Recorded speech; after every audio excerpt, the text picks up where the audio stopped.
Assalamualaikum warahmatullahi wabarakatuh. Perkenalkan, nama saya Adinda Aprilia Maharani, absen 1. Jadi di sini kelompok saya akan memaparkan sebuah materi tentang sistem pembayaran digital yang akan dijelaskan oleh teman-teman saya. Jadi mari kita tonton videonya. Bye.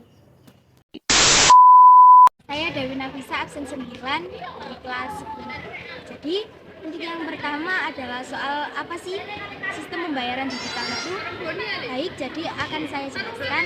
Sistem pembayaran digital adalah suatu proses transfer nilai dari satu akun pembayaran ke akun pembayaran lainnya dengan memanfaatkan perangkat digital seperti smartphone atau menggunakan komunikasi digital seperti komputer.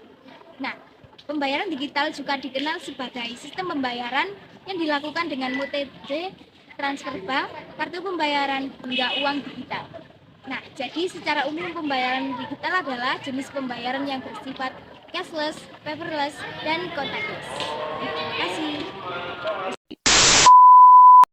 Jadi di sini saya akan menjelaskan mengapa di Indonesia masih digunakan sistem pembayaran secara tunai. Jadi alasan mengapa warga Indonesia lebih memilih untuk melakukan sistem pembayaran secara tunai dikarenakan pembayaran tunai sendiri ini dinilai lebih praktis karena di sebuah warung-warung atau toko-toko yang kecil masih kurang siap menerima pembayaran non tunai karena dalam pembayaran sistem secara non tunai sendiri hanya dilakukan di swalayan-swalayan yang terkenal. Kemudian bukan hanya itu, tingkat teknologi masyarakat Indonesia sendiri masih belum merata. Biasanya di pedesaan-pedesaan masih minimnya tentang sistem pembayaran secara non tunai. Dengan demikian, uang tunai masih digunakan dalam kegiatan ekonomi oleh sebagian besar masyarakat di Indonesia karena penggunaannya yang lebih praktis dan juga kesiapan tempat usaha untuk menerima pembayaran non tunai sendiri ini masih dinilai kurang tercukupi dan juga tingkat teknologi yang ada di Indonesia masih belum merata. Sekian, terima kasih. Assalamualaikum warahmatullahi wabarakatuh. Perkenalkan, nama saya Kartika Budi Elisia Zaura, absen 20 dari kelas 10G. Di sini saya dari kelompok 1 akan mempresentasikan faktor apa saja yang mempengaruhi sistem pembayaran yang ada di Indonesia. Yang pertama, banyaknya penyalahgunaan uang dan meningkatnya peredaran uang. Yang kedua, makin kompleksnya aktivitas ekonomi dan perkembangan iptek. Yang ketiga, disesuaikannya sistem pembayaran dunia dan mengikuti tren. Terima kasih, sekian dari saya. Wassalamualaikum warahmatullahi wabarakatuh. Assalamualaikum warahmatullahi wabarakatuh. Perkenalkan, nama saya Muhammad Hermansyah Distra, absen 25 dari kelas 10G. Di sini saya akan menjelaskan tentang sejarah perkembangan sistem pembayaran di Indonesia.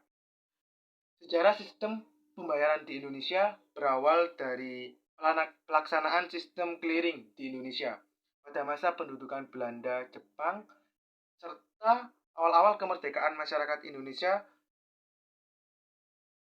Masyarakat Indonesia sendiri sudah mengenal dua jenis sistem pembayaran, yaitu tunai dan non-tunai pada waktu itu. Pembayaran tunai dilakukan menggunakan uang kertas dan logam. Sementara itu, pelaksanaan pembayaran non-tunai memakai sistem clearing.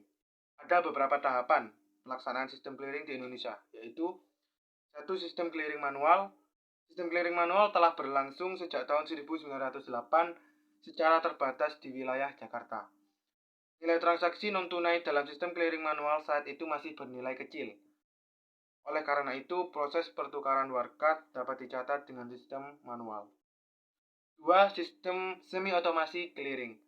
Ada pula sistem clearing semi-otomasi yang penyelenggaraannya melibatkan kantor Bank Indonesia, beberapa bank peserta, serta warkat yang lebih banyak. Sistem ini dikenal dengan istilah sistem semi-otomasi clearing lokal atau yang disingkat SOKL. Sistem ini digunakan pada rentang antara tahun 1980 sampai 1990-an. Oke, Yang ketiga, sistem otomasi clearing. Setelah masa penggunaan SOKL, Bank Indonesia menggunakan skema otomasi clearing dalam pelaksanaannya. Sistem otomasi clearing menggunakan bantuan mesin. Selain itu, sistem otomasi clearing melibatkan bank peserta serta jumlah warkat yang jauh lebih banyak. Yang keempat yaitu sistem clearing elektronik. BI Bank Indonesia kemudian menciptakan sistem clearing yang lebih efisien, dikenal dengan istilah sistem clearing elektronik Jakarta atau SKEJ. Proses pelaksanaannya jauh lebih efektif karena perhitungan rekapitulasi serta penyusunan laporan clearing dapat dibuat melalui terminal elektronik yang ada di bank peserta. Dengan sistem yang jauh lebih praktis, sistem clearing elektronik mampu memproses warkat dengan jumlah lebih banyak.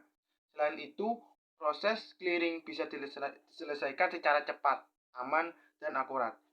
Penerapan SKEJ berlangsung secara parsial di wilayah Jakarta